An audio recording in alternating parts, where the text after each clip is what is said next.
This is Jackie, and I'm here with Kaiser Solzie. We are at the Virginia Beach stop of the Vans Warped Tour, and here we go with some public domain tunes.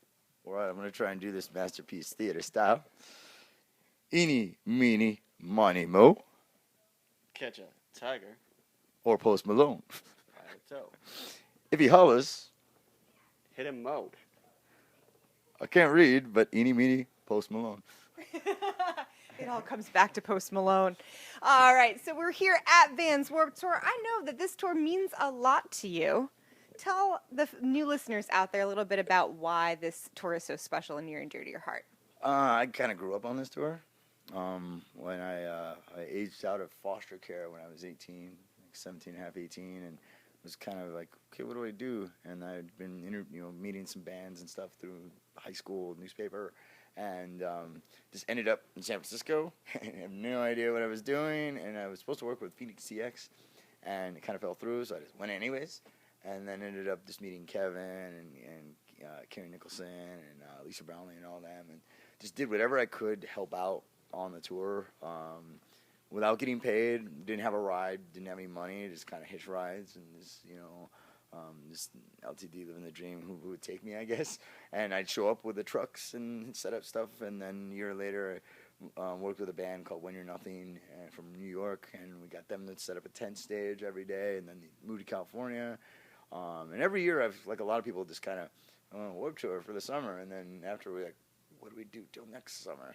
Me, I just kind of like, I was coincidentally homeless a lot of times, not knowing or realizing I was chronically homeless while jumping from summer to summer, but I always that was my mission to always just, okay, if I can just get from one warp to another warp, it's kind of warped my brain a little bit, but, So then what's the plan for next year? If this is the final coast-to-coast, tour, what's the game plan? Not that I think you need to have one right now. It's still July, but still. And I know we're going to be recording more stuff because we haven't finished a record. We finished our EP, and then we're going to be working on more songs. We have probably 20-something plus more songs, and me and Jamie have all these things that are on this tour coming out of our head that we're just like, yo, there's more stuff. Wait, let's demo this. Let's do that. And I know he's got some tentative plans, and I'm going to go see a Social Security judge on August 8th to try to convince him that I'm not right. And I can't physically or mentally work except for when I'm on traveling, I guess. So I definitely, like most bands, we're just starting. We're just starting. Got a lot of stuff in the works. So now, how do we merge traveling with Bill Murray, who I love? Well, I'm not sure I'm qualified to answer that for James, but yeah, I love Bill Murray too. I mean, let's be real. Dude rules, right? Bill Murray, okay, so there was a rumor years ago. I was in Denton, Texas at a friend's house, and somebody was like, yo, Kaiser, James, look at this. And there was this article from Superficial News that said Bill Murray was party crashing around the country, and he wanted 3 things: karaoke, wine, and to be called Kaiser Solzie. So I'm like, what do I do? So I went home, and then I convinced my friend to put me on a Greyhound bus. And all over the internet, people were posting things like signs at bars and their houses, Bill Murray or Kaiser Solzie can party crash here. And it was on a tour route. And so I was like, get on a Greyhound bus and just try and hit it up. Ended up in Atlanta and just started showing up to these parties. And a couple times people were like, is Bill Murray here? I'm like, no, but Kaiser Solzie is. And that's where the song kind of came out. You were like, oh, you're having an obsession with Bill Murray. No, it was kind of like, I treated it and it turned into how Biggie Smalls and Tupac wrote messages kind of to each other through song. I kind of did that, and I was just kind of like, Bill Murray, I'm Kaiser Solzie. I'm the real punk rock kid from upstate New York, and they call me Kaiser Solzie, so you can come hang out with me. So now, how are you helping other acts, especially the local ones, on Warped Tour? Last year I went to Kevin. Well, last year we organized what we called the Western New York Corner Stage, and I believe in scenes and community. And so I got some friends of ours, like in Lucky 33, Wyatt Coyne, and I was like, okay, every band just goes to Kevin and is like, can we play? And I was like, okay, cool. And, we've had Sheer Girl out, we've had 10 Times a Day, Sweater Girl, the Phenomenauts over the years. And I was one of those guys that was in the early days of the Warped Tour when bands were hustling CDs and building their own stages. And I'm like, okay, let's try and bring that back. So last year we had the Western New York Corner Stage where we, weeks before, barbecued with all the different bands from Syracuse, Buffalo, and Rochester, and we actually built the stage. And then so I went to Kevin in September, and I'm like, yo, Kevin, can we attempt to recreate that in every city? He's like, all right, James Jackson, try it. And so we put out this like 20 question questionnaire of like picking through bands and not just making sure they were good bands, not just on the stage, but as good people, and figuring out if they actually could sit down and go, hey, man, like I know what my bass player does besides playing bass with us. He works at a printing shop, you know, and we know each other's lives, whereas we just don't just do it on stage.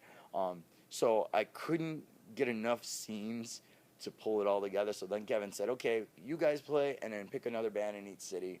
And so today we had Walk the Plank and we had Boxford. Love the Boxford guys. Those guys have been really rad. Almost every city we've got a different act. You know, like I'm really stoked on the East Coast because we have some folk punk coming out, like Run Rabbit Run in Ohio. Abby Finch is really cool. She's hopefully going to cut my hair. I've been holding off. Wait, no, I thought you were growing it, dude. Yeah, I know. I'm going back and forth. I don't know yet. I don't know. Kevin told me to cut my hair. Do your thing. Yeah. But all these bands we tried to really vet these bands and make sure that they're actually legit. If they couldn't finish the questionnaire, then it's like, okay, you guys can't sit down as a band for 20 minutes and figure out 20 questions, you know. And then we have, you know, Texas was just an amazing. We had the Texas Corner Stage where that state actually got together and they built an amazing stage. You know, pictures and videos are popping up. We're doing the same thing again in Buffalo and then again down in Florida, which is going to be awesome. All the Florida bands are getting together and they're doing the same thing. Try to get the rest of the country to do it, but bands just like to. In some cities, bands aren't not that they're not cool. They're cliquey.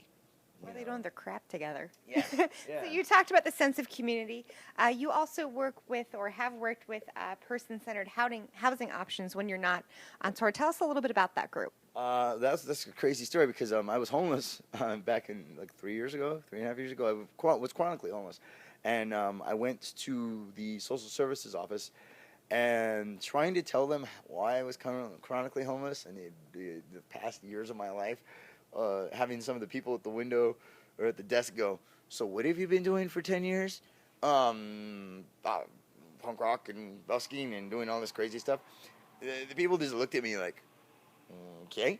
And so then finally they were like, well, there's this guy that we can have you work with named Nick Coulter.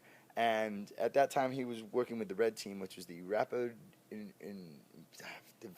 Development Team, where he actually went out on the streets and found chronically homeless people and mentally ill folks that could not make it through the social services program.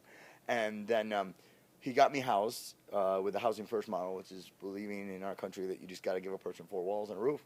You know, and you can't work on any of their other underlying issues until they're housed. And so that year, he kind of came to me. He's like, so I think I'm going to quit my job and start my own organization, you know. And that's how he started Person-Centered Housing Options. And now I have like 500 clients. You know, Jamie's been somewhat helping, you know, as far as trying to help just organize and get some. He used to be Nick Coulter used to be a musician too, so he's like totally into what our band does and supports it. Actually, in Buffalo, where we have our backdrop for our Buffalo stage, a rad artist named Lisa Nudo designed this whole cool artistic mural representing all Western New York, which we're going to silent auction off for Nick and his folks. It's kind of just taking music to save lives and get people housed, you know. So what's up? I think I asked a little bit of what's up next, but what's up next musically for the band? Well, we do have a few songs that we started recording that we're going to get back to when we get back in my studio. So we're looking forward to that for sure. Yeah, the EP that we just put out has 7 songs. The 7th one you can get online right now, but we have, like James says, we have like over 20 songs. But we actually have, I think, 5 or 6 that we already started recording that we want to get back to and finish those up, get them out there. You know, either put out a second EP or do like a full length package thing. Beyond that, there's a couple tours you were talking about. Yeah, right? we're trying to get back on the road. You know, we're kind of waiting.